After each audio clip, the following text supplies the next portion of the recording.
akong work, so wala akong inaasahang 15 at 30. Kaya talaga naging magaling ako sa money. Naging matipid ako, no? Until napalago ko yung pera ko. Kasi wala akong ibang aasahan. Wala akong karapatan para magsabi na, oh, nasa-stress ako, I wanna go shopping. Wala eh. Kasi nagne-negosyo ko, I need to really, save money. At the same time, to reinvest it again, to boosting, to do something, no? Ang dami kong kailangan gawin at unahin. So, hindi ako pwede mag-inarte at the time na, oh, I'm stressed, I wanna go shopping, I wanna go traveling, I wanna go to Europe because I'm stressed. Ay, girl, hindi talaga pwede yun.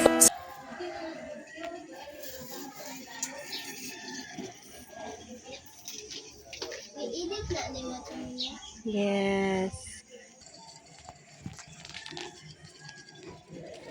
Whoa. Beef.